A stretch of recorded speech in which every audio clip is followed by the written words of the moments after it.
네, 여러분 안녕하십니까. 월요일 정치본색 시간입니다. 정치본색은 오늘부터 다양한 시도를 하게 됩니다. 여러분들과 함께 새로운 정치본색의 모습 함께 하겠고요. 오늘도 역시 정치권의 다양한 이슈들이 준비되어 있습니다. 좀 더 깊게 들여다볼 수 있는 정치본색 시간 여러분들이 많이 또 참여해 주시면 감사하겠습니다. 오늘 함께할 분을 소개를 해드리겠습니다. 정기남 조선대 교수와 함께하겠습니다. 어서 오십시오. 안녕하십니까? 예, 주말은 잘 보내셨죠? 네, 뭐 약간의 감기 기운이 있어서 예, 그냥 집안에 들어박혀서 TV로 축구만 쭉 보고 있었습니다. 요즘도 마찬가지인 상황이긴 한데 저희가 구성을 좀 달리해서요. 기존에 오셨던 스튜디오와는 조금 테이블의 구도도 달라졌고 분위기도 좀 달라졌는데 역시 스픽스가 뭐 컨텐츠도 훌륭하지만 또 이런 그 스튜디오의 어떤 전반적인 분위기도 새롭게 업데이트한 것 같아서 훨씬 새로운 기분으로 참여할 수 있어서 기분이 좋고요. 이런 그 업데이트하려는 노력만큼 더 스픽스가 많은 독자들과 함께 발전하는 모습을 기대하겠습니다. 네, 저희가 영광입니다. 정기남 교수님 모실 수 있어서. 오늘의 주제 만나보기 전에 정기남 교수께 꼭 여쭙고 싶은 내용이 하나 있습니다. 저희 스픽스가 지난 주말에 이른바 특종을 하나 보도를 하게 됐는데 요약하면 이렇습니다. 뭐 기사를 이미 만나보셨기 때문에 제가 자세하게 설명은 다 안 드리겠습니다만 이른바 그 천공 스승이라고 알려진 이 사람이 대통령 관저 선정에 개입했다는 의혹을 김종대 전 의원이 저희 왁자지껄이라는 프로그램에서 제기를 하셨어요. 이제 그게 사실은 공관장을 제외하고 다른 사람을 다 내보내라라는 지시를 그때 당시에 천공과 더불어서 이제 한 명이 더 있었고 이제 그 사실을 공관장이 오랜 기간 감추고 있다가 당시의 참모총장에게 뒤늦게 이제 보고를 하게 된 그런 상황이 됐습니다. 남영신 참모총장으로 제가 기억하고 있는데 이제 그런 사안들이 이제 드러나게 되면서 만약에 이것이 사실이라면 굉장한 정치적 여파가 있지 않겠는가 이제 이런 얘기들이 많이 나오고 있습니다. 보도를 함께 보셨을 텐데요. 어떻게 평가를 좀 해주시겠습니까? 저는 우선 그 김종대 전 의원의 그 취재력을 상당히 신뢰하는 편입니다. 나름대로 제가 알기로는 근 30여 년 동안 국회 국방위에서 활동하면서 보좌진으로 또는 국회의원으로 활동했고요. 또 사회생활하면서는 평화운동을 오랫동안 해온 그 의원으로 제가 잘 알고 있는데 그때부터 이렇게 그 축적된 어떤 노하우, 외교 안보 분야의 어떤 전문 지식과 또 우리가 흔히 얘기하는 언론에서 그런 표현을 씁니다만 딥 스로트, 어떤 아주 그 꽁꽁 숨겨놓은 취재원들이 꽤 많은 것으로 알려져 있습니다. 저는 그런 것들을 바탕으로 김종대 의원이 아마 지금쯤은 이런 얘기를 할 정도로 어느 정도 사실관계가 확인됐다. 뭐 이런 판단이 있어서 하지 않았나 이런 생각이 들었고요. 두 번째는 또 보면서 느낀 것이 아니 요즘 세상에 천공이 좌지우지한다는 걸 시중에 나가면요 모르는 사람이 없습니다. 그렇습니까? 저는 몰랐습니다. 소위 이른바 기성 언론, 레거시 미디어에서는 전혀 다루고 있지 않지만 소위 각종 온라인 유튜브라든지 SNS상에서는 윤석열 대통령 김건희 여사를 사실상 좌지우지하고 있는 천공의 존재를 왜 얘기하지 않느냐라는 어떤 그런 비판도 많이 봤거든요. 그런 것처럼 실제 사실일 가능성이 굉장히 높고 대단히 경악할 일이지만 그런 일이 지금 대한민국 2022년도 윤석열 정부 하에서 자행되고 있을 가능성이 높다는 점에서 대단히 저는 좀 충격적으로 봤고요. 또 어찌 보면 당연하면서도 약간은 충격적이었다. 하나만 덧붙이면 야 그런데 언론을 통제하고 과거 권위주의 정권 못지않은 통치 방식을 고집하고 있는 윤석열 정권 하에서 저렇게 스픽스라고 하는 미디어를 통해서 저런 좀 어떻게 보면은 그 천기 누설에 가까운 전혀 뭐 기밀이 아닙니다만 기밀처럼 대하고 있는 이 정권 하에서 저런 발언을 저렇게 쉽게 할 수 있는 건가? 혹시 어떤 그 언론의 통제 또는 김종대 의원에 대한 어떤 압박 이런 것들은 있지 않을까?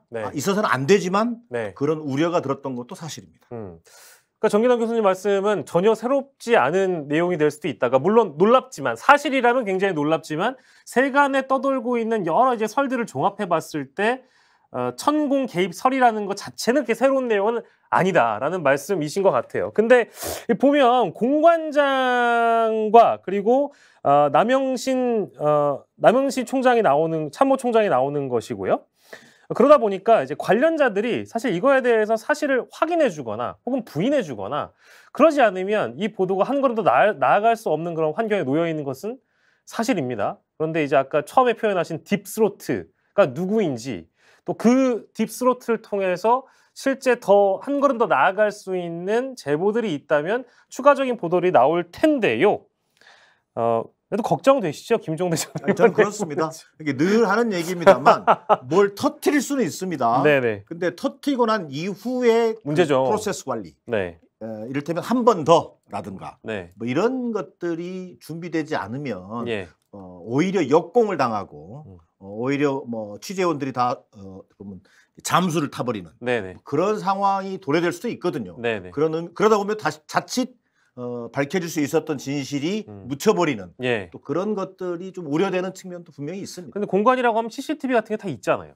있겠죠. 그러나 이미 다 또 마찬가지로 한 달을 주기로 지워진다는 얘기도 있고 해서 충분히 또 그런 조치들을 해놨을 가능성을 또 배제할 수 없죠. 그러면 이제 관련자들의 진술 그렇습니다. 내지는 실제 어떤 더 깊숙한 취재 이런 네. 것들이 이제 동반이 돼야 초기 보도에 대한 사실 확인이 좀 더 확실해질 수 있다. 네. 이제 이런 말씀이신 것 같아요. 아무튼 김종대 전 의원 많이 걱정해 주시고 저희 스픽스도 아무튼 추가적으로 취재가 가능하고 여러분들의 또 제보 또한 마찬가지로 받고 있으니까 열려 있으니까요. 지금 방송 보시면서 우리 카프카님께서는 정기남 교수님 할 말은 하시는 분이시라고 이런 댓글도 남겨주셨습니다. 자, 오늘의 정치본색 픽을 만나보도록 하겠습니다. 정본 픽 보여주시죠. 정치본색 픽입니다. 정기남 교수님과 함께할 주제 여야의 거래 대상 이상민 해임 이슈라는 제목인데요. 여야의 거래 대상? 여야가 지금 이제 예산안 정국을 마무리를 이미 했어야 되는데 법정 시한이 이미 넘어갔으니까요. 예산안을 이미 합의를 하고 이제 나라 살림을 마련을 해야 되는데 지금 이게 풀리지가 않고 있어요. 풀리지 않는 그런 이유는 무엇이냐? 바로 저것 때문에 그런 건가요? 이상민 장관 해임 이슈 때문에 못 움직이고 있는 겁니까? 사실상 그게 꼬여져 있죠. 네네. 그 꼬여져 있는 이유는 사실 이상민 장관 방탄 이것 때문에 예산안도 표류하고 있고 네. 또 국정조사도 표류하고 있는 상황이다. 예. 사실은 말이 안 되는 게요. 이것은 야당이 과거에 어떤 예산안 문제를 가지고 처리 과정에서 어떤 다른 이슈를 현안을 소위 제기를 해가지고 네. 이 문제가 해결되지 않으면 예산안을 협조하지 못하겠다. 네. 이런 경우는 들어봤어요. 네, 근데 네. 정부 여당이 국정 운영에 무한 책임을 지고 있다라고 하는 정부 여당이 예산안을 볼모로 어찌 보면은 이상민 장관 한 명 지키겠다고 예. 예산안 문제와 이것을 연계시키고 있는 상황이 결국은 우리가 경험하지 못한 준예산 사태라고 하는 것까지 지금 거론되는 상황까지 와 있다. 네. 이렇게 볼 수 있을 것 같습니다. 그러니까 준예산은 단 한 번도 우리가 거론된 적이 없지요? 그 헌정사상 이후에? 뭐 그렇습니다. 제가 알고 있는 범위 내에서도 준예산을 우리가 개념적으로는 헌법 54조 알고는 3항에 있는데. 알고는 있는데 그것이 실제 소위 적용돼서 이렇게 준예산 편성을 하고 나라 살림을 꾸려간 적은 없죠. 물론 예. 이게 이제 좀 쉽게 얘기하면 우리가 그 외신 뉴스 같은 걸 보면 연방정부 셧다운 이런 얘기 많이 보지 않습니까? 그럼 네. 사실 우리도 똑같은 얘기입니다. 정부 예산이 셧다운되는 사태, 아주 초유의 사태가 되는 겁니다. 네. 근데 그 심각성 우리가 아직 경험해보지 못해서 그런지 네. 아직은 잘 그 체감을 못하고 있는 상황인데 어쨌든 2014년 그 선진화법 이후에 네. 예산안 문제를 가지고 매년 논란이 되어 왔지만 두 번인가요? 예. 빼고는 다 법정 시한을 지켰고 그 두 번조차도 네. 정기국회 마지막 날 처리함으로 해서 준예산 사태를 막은 적이 있죠. 예. 좀 더 나아가서 이것을 지방정부까지 확장을 하면 지방정부의 준예산 편성 사태는 있습니다. 아, 그렇습니까? 네. 그게 또 공교롭게도 딱 10년 전 얘기입니다. 예. 10년 전에 이재명 성남시장 시절입니다. 아, 그렇습니까? 네. 2012년 12월 31일 예. 성남시의회가 본회의를 예산안 통과를 해서 본회의를 엽니다. 예. 근데 성남시의회가 제가 또 성남에 거주를 하고 있기 때문에 좀 개인적으로 더 잘 압니다. 아, 그러셨구나. 예, 예. 성남시 의회 구성이 어떻게 돼 있냐면요. 상당 기간을 여소야대였었습니다. 그래가지고 소위 이른바 시의회 정수가 34명. 근데 18대 16. 그 당시 새누리당 18. 민주당 16이었고요. 그래서 여소야대입니다. 시장은 이재명 시장, 민주당에. 자, 이때 새누리당이 본회의 예산안 처리를 불참해 버립니다. 그래서 예산안 통과가 안 됩니다.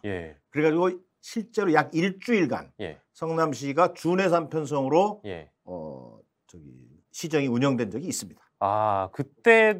그때는 이제 여야가 타협을 할 수 없는 환경이 당연히 있었겠지요? 뭐 그것도 또 공교롭게도 지금 문제가 되고 있는 대장동 개발 사업과 관련된 그렇습니까? 10년 전에 10년 전에 성남 도계공 도시개발공사 설립 조례안 가지고 사실은 논란이 됐던 겁니다. 그러니까 이제 그 중앙정부 차원, 그러니까 이제 우리 그 여의도에 있는 국회에서는 준예산이 단 한 번도 이제 편성되거나 이제 잃어본 적은 없습니다만 성남시에서는 10년 전에 그랬던 적이 있다. 그렇습니다. 참 대화해서 타협해서 서로가 어떤 국민의 살림이나 시민의 살림을 잘 보듬어야 될 필요가 있는 것이 우선이긴 한데 이제 그런 측면에서는 좀 아쉬운 측면이 있는 것 같고요. 저희 국회 얘기를 하고 있습니다만 여야의 입장도 궁금하실 것 같아서 저희가 영상으로 준비를 해봤습니다. 예산안 관련해서 여야의 입장을 저희가 정리를 해봤습니다. 함께 만나보시죠.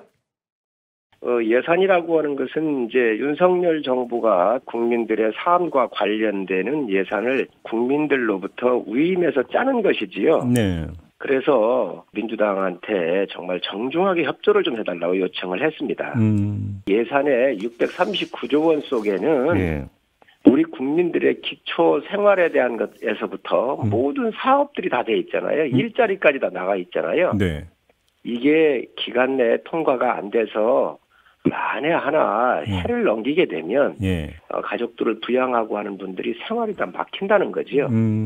민주당은 내년도 예산안을 놓고 소부자 감세 철회, 위법 시행령과 낭비성 예산 감액, 따뜻한 민생 예산 확충이란 세 가지 심사 원칙을 거듭 밝혀왔습니다. 우리 당의 이러한 합당한 요구를 여당이 적극 수용한다면 당장이라도 예산안을 처리 못할 이유가 없습니다. 아까 저희는 예를 이제 성남시로 들었습니다만 국회도 지금 갈등이 팽팽한 이유는 서로의 입장이 당연히 다르기 때문입니다. 지금 성일종 국민의힘 정책위의장의 경우에는 이제 민생 예산 얘기를 많이 하고 있는 그런 상황이고요. 박홍근 원내대표는 이제 민주당 입장을 대변하고 있는데 초부자 감세 철회, 위법 시행령, 낭비성 예산 감액, 따뜻한 민생, 여기도 뭐 민생 예산이 들어가 있긴 합니다만 심사 원칙에 대해서는 약간의 그 결이 좀 다른 것 같아요. 어떤 차이가 있다고 좀 봐야 될까요, 교수님? 저는 여야가 각각 소위 윤석열표 예산, 이재명표 예산 이것을 좀 지나치게 지금 소위 집착하고 있는 거 아니냐. 그런 와중에 결국은 국민 예산이라고 할 수 있는 것들이 과연 지켜지고 있는지 이게 사실 좀 그 관건이거든요. 근데 그런 의미에서 어느 정도 지금 뭐 예산안 소위 단계는 끝났고 지금 소소위 비공식 협상 테이블에 지금 들어와 있는 상태인데 당분간은 저는 오늘 내일 이틀 동안은요. 어찌 보면 거의 치킨 게임처럼 막판 벼랑 끝 전술처럼 본인들의 각 당의 어떤 그 예산안을 통과시키고 우선순위를 두기 위해서 어떤 그 삿바 싸움이랄까 이게 치열하게 진행될 것으로 보여집니다. 이 속에서 과연 이제 12월 9일까지 이 예산안을 통과시킬 수 있을 거냐는 이제 관건이지만 저는 아직까지 여지는 남아 있다. 막판 어떻게 보면은 좀 벼랑 끝 지금 여야가 싸움을 하고 있는 거다. 두 번째는요. 앞서 제가 윤석열표 예산, 이재명표 예산 얘기를 했습니다만 이 쟁점이 민주당 같은 경우에는 지역사랑 상품권 예산을 그렇게 지금 강조하고 있습니다. 이재명 대표의 대표적인 브랜드죠. 또 윤석열 정권 같은 경우는 윤석열 정권이 아니라 국민의힘 같은 경우는 대통령실 예산은 어떻든 간에 좀 지켜내려고 하는 거란 말이에요. 근데 과연 이게 지금 민주당의 주장처럼 정말 국민 생활에 가장 큰 영향을 끼치는 것이 대통령실 예산이고 이제 그 지역사랑의 뭐 예를 들면 상품권 예산일지 저는 오히려 여야가 이런 그 내세우는 허울도 있지만 더 정말 국민적 관점에서 앞서 제가 말씀드렸던 국민 예산이라는 관점에서 본다면 지금 정부 여당이 주창하고 있는 법인세 감세라든가 이런 것들을 좀 정확하게 초부자 감세라는 관점에서 네. 실현시켜 낼 때만이 그나마 국민들에게 좀 뭔가 공감 얻을 수 있는 예산안이 저는 될 거라고 보여집니다. 예. 실제 이 법인세 같은 경우에는요. 지금 정부 여당이 향후 5년간 32조 원 정도가 세수가 감소되는 안을 짜놓고 있습니다. 그러면요. 내년도 보건복지 예산이 8.9조가 증액하는 수준이거든요. 그러면 실제로 그런 부분들을 만약에 야당의 주장처럼 법인세 감세라든가 이런 부분들을 막아낼 수 있다면 네. 실제 국민 입장에서는 보건복지 예산을 2배 이상을 더 투입할 수 있는 여력이 생기는 거거든요. 네. 그런 부분의 어떤 핵심 쟁점들은 오히려 뒤로 좀 숨겨져 있고 네. 오히려 드러내놓고 얘기하고 있는 것은 이재명 표 예산, 윤석열 표 예산으로 좀 이렇게 뭐랄까 충돌하는 그런 모습을 보여주고 있는 것이 좀 안타까운 현실입니다. 네, 세부적으로 종합을 해주셨는데 초부자 감세라고 하면 그러니까 법인세 감세안이나 뭐 종부세 감세안 이런 것 예사 부수 법안 관련해서 말씀을 해주신 거고 그런데 이제 그 여당이나 용산에서 나오는 얘기 좀 종합을 언론 보도를 종합을 해보니까 아니 대선에서 그쪽이 졌는데 이거 뭐 대선 불복 아니냐 그거 깎아가지고 이재명 표 예산하려고 하는 거면은 누가 정권을 잡은 거냐 이제 이런 항변을 하더군요. 그건 어떻게 반박할 수 있을까요? 저는 대선 불복이라고 하는 것은 예. 이 윤석열 정권 들어와서 국민의힘이나 대통령실 가장 많이 쓰는 단어 같거든요. 대선 불복. 대선 불복이라는 단어를.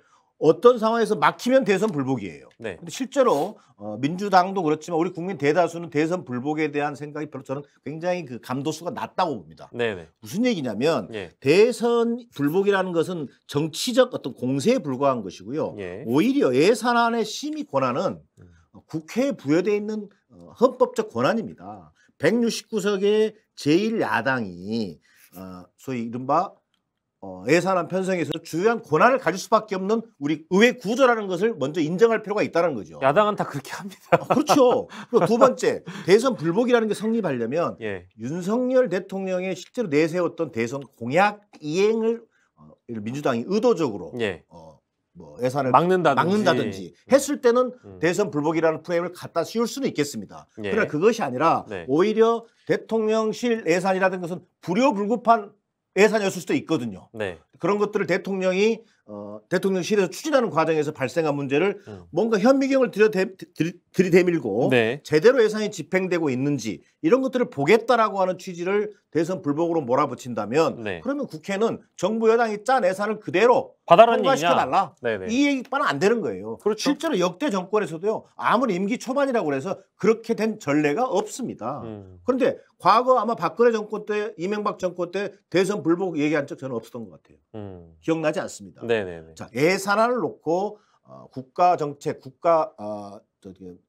국가적 아젠다의 어떤 우선순위를 놓고 네. 여야가 치열하게 쟁투를 할 수 있으되 그것을 대선 불복 프레임으로 몰고 가는 것은 오로와 나싱 게임으로 가져가겠다라고 하는 대통령실의 의도를 예. 그대로 반영한 저는 프레임으로 보여집니다. 그러니까 치열하게 타협하고 절충하고 하는 게 당연히 정치의 기본인 것인데 뭐 민주당이 원하는 거 받아주고 또 국민의힘 원하는 거 받아주고 해가지고 서로 타협하면 안 될까 싶기도 한데 그게 어렵나 봐요. 근데 그것이 과거에는 그렇게 해왔습니다. 네네. 그것이 뭐 서로 정치라고 하는 것이 결국 타협의 예술인데 네. 아니 절대적 선과 절대 악이라는 게 있는 건 아니잖아요. 특히 네. 예산과 관련된 얘기지 않습니까? 네네. 그러다 보니까 여야 간에는 자 벌써 이제 예산 소위 그다음에 소소위 지금이 소소위 단계지요. 네. 소소위 단계에서 다시 한번 협상을 하고 또 소소위 단계에서 협상이 안 되면 원내대표 간 또 협상 예. 뭐 이런 과정을 통해서 결국은 결정하게 되지 않습니까? 네. 근데 이 과정에서 불가피하게 서로 주고받기가 있어 왔습니다. 자, 그것이 그러면 잘된 일이냐? 저는 원래적 의미로서는 주고받기라고 하는 것도 다 근거를 남겨야 한다고 저는 생각합니다. 예. 그래서 소소위 논의 자체도 네. 다 근거를 남겨서 후대 역사가들이 이걸 평가할 수 있도록 해줘야 된다. 근데 그런 것들이 너무 깜깜이식으로 예. 밀실에서 추진되다 보니까 이 주고받기가 너무 횡행하고 또 지역 예산 챙기기라든가 이런 쪽으로 이게 전락하면서 비판의 소지가 분명히 있어 왔습니다만 네. 예산이라고 하는 기본 절차는 여야 간에 합의를 전제로 하는 것이고 맞습니다. 또 합의를 위해서는 예. 결국 우선순위를 놓고 서로 타협하는 과정을 통해서 이것이 만들어진다는 것을 좀 이해할 필요가 있다. 예. 그것을 근데 갑자기 오라나싱이라는 표현을 썼습니다만 이거 받아주면 오케이고 이거 안 받아주면 우리는 준예산으로 갈 거야. 이런 적반하장식 논리가 어디가 있으며 오히려 이것을 야당이 그렇게 얘기한다면 또 모르겠어요. 여당이 나서서 먼저 준예산을 거론하고 하는 것은 저는 언어 도단이다라는 게 제 생각입니다. 네, 그러니까 저희가 정본픽에서 보여드린 내용대로 이상민 행안부 장관 해임 이슈가 이제 살아있는 거기 때문에 그 거래 대상의 가장 핵심은 아마도 이 해임 건의안 내지는 아직 민주당이 만지작거리고 있는 수준의 것입니다만 탄핵소추안까지 만약에 있다면 그래서 예산 문제가 더더욱 안 풀리는 게 아닌가라는 생각도 좀 들긴 드는데 자, 그거 좀 한 걸음 더 나아가 볼게요. 저희가 이 내용을 좀 그대로 읽어드릴 텐데 국민의힘 주호영 원내대표 인터뷰 내용을 잠깐 보니까 민주당이 본회의 전에 이상민 행안부 장관에 대한 탄핵소추안 발의할 것으로 알고 있다. 이러면 예산 처리는 없다. 이런 식으로 얘기를 했더라고요. 그러니까 실제로 뭐 이전까지는 뭐 해임 건의안 처리하고 대통령이 거부하면 탄핵소추안으로 갈 수도 있다. 이런 얘기가 나왔었는데 그러니까 지금 주호영 원내대표 얘기대로 하자면 민주당이 해임 건의안 올리고 바로 뭐 탄핵소추안으로 간다라는 거는 이게 실제로 가능성이 있는 얘기처럼 들리는지 잘 모르겠네요. 그때 저는 좀 약간 그 주호영 대표의 뭐 블러핑으로 보이고요. 블러핑인가요? 네, 저는 오히려 지금 야당도 고민에 빠진 건 사실입니다. 약간 이상민 장관 해임안 때문에 해임안 처리 문제 때문에 스텝이 꼬인 건 분명하죠. 실제로 그리고 국조 거부라고 하는 여당의 강경파들이 득세할 수 있도록 또 빌미를 제공한 측면도 있어 보여요. 실제로 이 야당이 좀 주도 면밀하게 이 해임 건의안을 좀 만져왔다면 사실은 이미 해임 건의안은 발의가 돼 있었어야 되죠. 그렇죠. 근데 김준표 의장조차 설득이 안 된 상태에서 이걸 밀어붙였던 것 아니겠습니까? 그런 면에서는 야당이 스텝이 꼬인 건 사실이다. 그 속에서 지금 내일 모레 7일 의원총회를 통해서 한번 다시 그 뭐랄까 전략을 좀 재정비할 걸로 보여집니다만 저는 지금 시점에서 해임 건의안 처리 없이 바로 탄핵소추안으로 발의할 가능성 이것을 일부 강경파들이 얘기하고 있지만 오히려 해임 건의안이 아직 제출되지도 않은 속에서는 국민적 명분이라는 것을 고민하지 않을 수 없고 또 실제 탄핵소추안이 통과된다고 해서 바로 또 이를테면 이 그 탄핵소추가 이루어지는 것도 아니잖아요. 그러다 보니까 저는 정치적 의사표시 차원에서는 해임 건의안 제출 정도로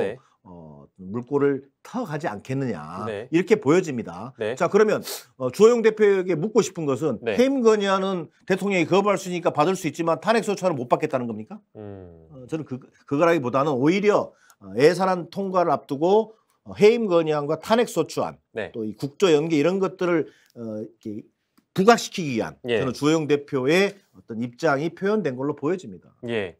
한 걸음 좀 더 들어가 보자면 그 민주당 내부에서 탄핵소추안을 강하게 주장하는 분들이 실제 있고요. 실제 있죠. 의원총회 얘기가 나와서 그 대목도 좀 짚어보면 뭐 실제 김용민 의원이죠. 김용민 의원이 굉장히 강하게 주장을 하고 있는데 바로 이거 탄핵소추안으로 좀 가자. 해임 건의는 어차피 대통령이 안 받는다. 이거 뭐 거부할 거 뻔한데 왜 이런 짓을 하느냐. 이제 의원총회 결과는 지도부에게 일단 일임을 하자라는 주의이긴 합니다만 실제 이런 주장들이 살아있기 때문에 지도부에서 해임 건의안을 가는 걸로 결정을 한 것이고 그럼에도 불구하고 역시 해임 건의안이 아니라 탄핵소추안으로 가자고 주장하는 쪽이 여전히 의견이 살아있다 보니 주호영 원내대표 입장에서는 해임 건의안과 탄핵소추안을 두고 어떤 것이 정치적으로 좀 더 유리할 것인가 이 카드를 놓고 먼저 선 언급을 한 것이 아니라는 해석도 가능한 것 같아요. 충분히 그렇게 가능할 수 있죠. 그러나 이제 이를테면 야당 내에도 마찬가지입니다. 그게 저는 좀 이미 예산국회에 들어오기 전부터 충분히 이런 부분들이 전략적으로 고민이 돼서 이걸 어느 지점에서 포석을 할 것인지 또 해임 건의안을 제출할 것인지 탄핵소추안은 어떤 단계에서 이것을 진행시킬 수 있을 건지에 대한 충분한 논의가 좀 부재했던 측면이 좀 있어 보이고요. 두 번째는 야당 지도부 또한 사실은 이 김용민 의원처럼 소위 일부 강경파 의원들이 있습니다. 근데 강성 의원들이 소위 당론 자체를 다 모든 당론을 좌지우지하면서 끌고 갈 수 없는 또 한계가 있습니다.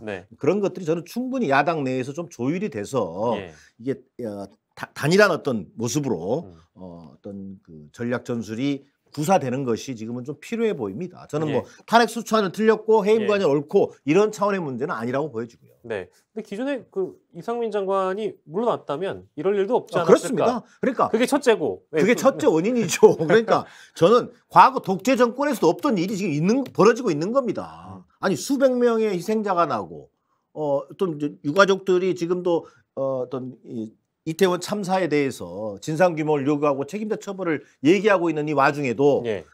버젓이 주무장관 안전을 책임진 주무장관이 버티고 있는 이 상황이 네. 정말 이게 코미디 같은 상황인 거거든요. 여기서부터 사실은 꼬여 있었던 것은 사실이죠. 예. 국정조사 얘기 잠깐 해보고 할 건데 왜냐하면 이게 다 그 맞물려 있는 주제입니다.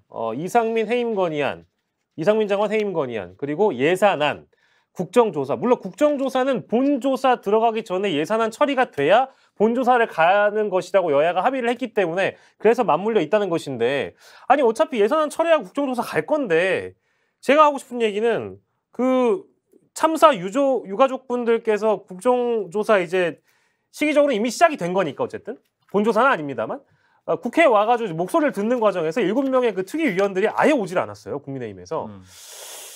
이거는 두고두고 욕먹을 짓인데 굳이 왜 이런 선택을 했을까? 7명 개인, 그 위원 개인들이 다 입 맞춰가지고 안 오진 않았을 거고 이건 지도부의 결정일 거란 가능성이 높아 보이는데 이런 결정을 왜 했을까요? 그러니까 저는 기본적으로 대통령실의 지침 또는 대통령 눈치를 보는 여당 의원들의 한계가 가장 근본적인 원인이라고 보여집니다. 예. 자, 이태원 참사 유가족 87명이죠. 지금 준비 모임을 만들어놨는데 네. 그분들이 국조특위 여당 의원들 면담 요청했는데 뭐 민주당에서 일정을 일방적으로 정한 거기 때문에 응하지 않았다라는 변명을 했단 말이에요. 근데 그걸 이미 오늘 그 입장을 내놨잖아요. 결국은 정부가 유가족들과 제대로 소통조차 하지 않으려고 한다는 사실이 드러난 거지 않습니까?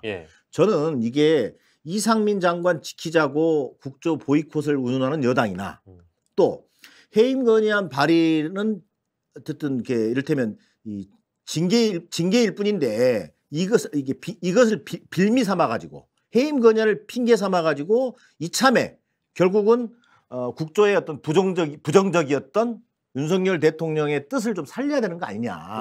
뭐 이런 여당 의원들이 지금 움직임이 하나의 어떤 집단적 행동으로 나타난 게 아닌가 싶어요. 결국 다른 말로 하면 이상민 장관 살려야 한다라고 하는 대통령의 뜻을 충실히 받들어서 국정조사를 무력화시키려고 하는 여당 의원들의 행태로 보여집니다.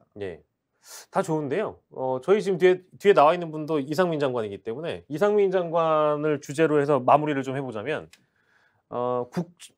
분명히 시기는 찾아올 것 같습니다. 이상민 장관이 물러나는 시기가 도래할 거예요. 물러나지 않고 버티기는 쉽지 않을 거라는 생각은 듭니다. 국정조사에 참여하기 전에 이상민 장관은 물러나라는 게 맞냐? 아니 주무부처 장관이라며. 그 대상 없이 어떻게 국정조사를 하겠다는 얘기라는 게 이제 여당의 항변이고 아니다. 책임져야 될 사람이 일단 책임지고 나서 국정조사를 해야 된다라는 의견도 있는 거고요. 민주당 쪽에서는.